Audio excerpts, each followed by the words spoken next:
Okay, in this episode I'm going to talk about cutting circles and making circle cutting jigs. They're really handy for just so many applications. I've used my circle cutting jig for all sorts of things, for cutting wheels, for cutting small apertures. And it doesn't matter whether you're cutting a disc or whether you're cutting a hole, exactly the same principle applies. So I'm going to show you how I made my small circle cutting jig. I'm going to make a large circle cutting jig. Okay, in episode 1 I talked about how to choose a router, things to look out for, and the considerations to make when you pick a router.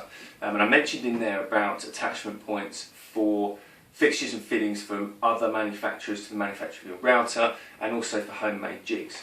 Now the reason I find that important is on larger routers they usually have a mounting point to put it under a table. Smaller routers don't always have that, but when I picked my first router, I was looking for that. Now, on the base plate here, I've got 2 additional mounting points, which go through the sub base into the main frame, and they're threaded for an M6 bolt. Okay, so to cut the small circles accurately, I used my small circle cutting jig. Now, it actually works in reverse to what you might think, because rather than moving the central pivot point away from the cutter, you're effectively moving the cutter away from the pivot point. So the whole router slides on these 2 bolts, which then screw into the base plate, and the pivot point's obviously fixed. Now, the reason I've done it that way, rather than basically have 2 holes to fix it and then 1 slot to slide the pivot point, is because when I want to cut very small circles, I can't actually get to where it would be held because it's underneath the base plate. So okay, so to make this jig is essentially a case of making 3 slots and a hole. The important part is knowing the distance between the slots, obviously, and your mounting points on your router. Now you can either measure it, or in my case it was printed in the owner's manual. If it's not, then what you can do is you can unscrew the plastic base plate, because obviously the holes will be in the point. Now you can either measure that with a ruler, and if you want the centre points, then rather than trying to gauge the centre, go from one side of the hole to the other side of the other hole. That'll give you an accurate, rather than trying to gauge the middle of each hole. Or you can simply put it over the top and mark the holes like that. That'll give you your dimensions. Now, when I made mine, I've used the slot making jig, and I'll do it on this side because obviously the pin's in the way. But you just put mark the centre line of your slot, put your slot making jig over the top, route the groove the length that you need, swap over for the larger bit, do the same. Do that on both of those. That'll give you your mounting points, and then mark the midpoint of that, and again just mark a straight slot. Obviously you need to make through mortises on those, and then obviously just enough to counterbore the head of the bolt that you're using for the others. And then along that centre point, drill a small hole, and I've just used a piece of soft brass, bit of super glue, and glued it into the hole. Okay, so I've marked the centre of my slot, and also just over 3mm either side of that to mark where the cutter sides are going to be, to aid in setting up the fence. I've set the fence up with the cutter so it's ready to go, and I've also marked out the centre holes for my fixing points, and also for the cutter aperture once the router's fixed in place. I've also suspended my extraction hose from a beam on the ceiling here, so that it just makes it easier, so I haven't got the extraction hose dragging with these little knobbly edges on the hose, dragging on corners, things like that, to hopefully try and give a smoother cut.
drilled the counter bore before I drilled the through hole, but I've come this far, so I'm just going to have to open it up as best I can by eye.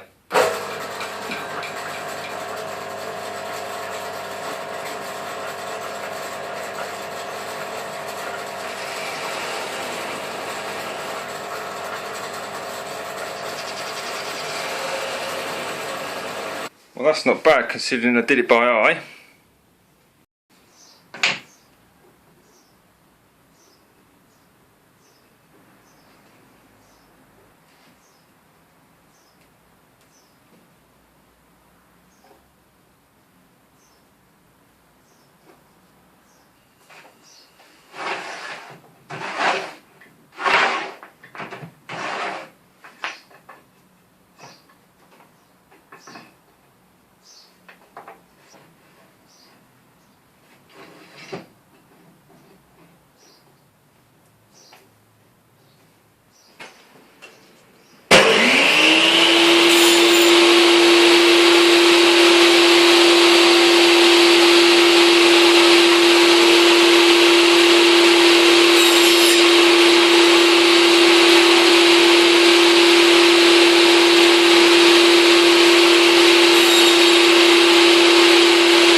Okay, so the main jig's all glued up and dried now, and I've just cut these two little pieces of scrap 9mm MDF, same material as I'm using here.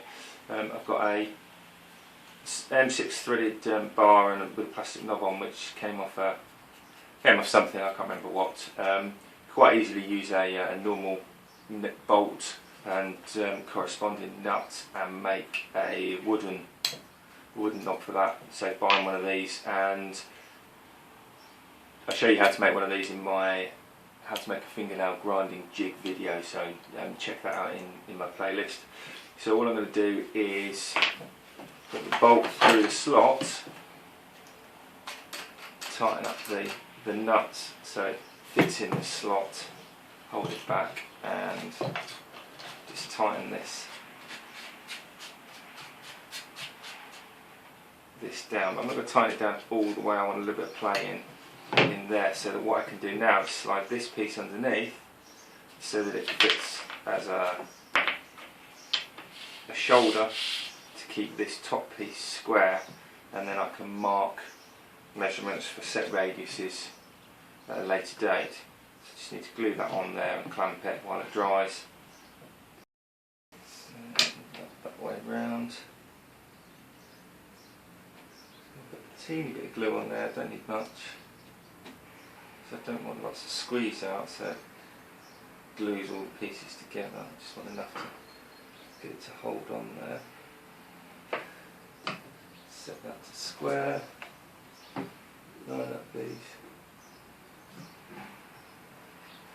edges and then just clamp that down. Okay, so I've shortened this bolt now, and just on my normal belt sander 120 grit, just rounded over or shafted off the edge of the bolt, just to take the burrs off, so it threads easy on there. And I've done the same on the two fixing bolts to fix the router to the base plate. Okay, what I've done is I've set the cutter just protruding through the aperture here, and moved the bolt up, and I've lined up the inside edge of the cutter, because obviously if I'm cutting a circle that way, this is going to be the edge that cuts over it. If I'm cutting a hole, then obviously I need to allow the distance for that. So I've moved this across so that it is 100mm on this side. So now what I can do is transfer the mark where the bevel on the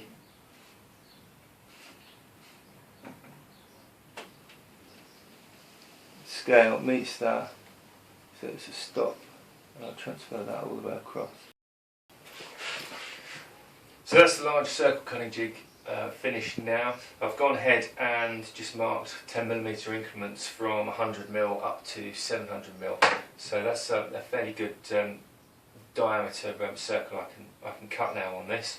I probably could have gone for a 20 or 30mm hole there just to accept the router with the guide bush, but I quite like to actually physically fix it onto the end. It gives it a little bit more stability and stop it from rocking around. I may in the future just give the bottom edges here a tiny little round over, just in case it just sort of helps stop it catching as it spins round, but that should work out fine. I've also marked it specifically so I can remember that it's for this particular router with this particular cutter. Obviously if I change the cutters then these measurements will change as well. So I hope you've liked what you've been watching, and please do subscribe if you have. Don't forget to check me out on Facebook and also the website at woodcraftbpw.com. We'll see you again soon.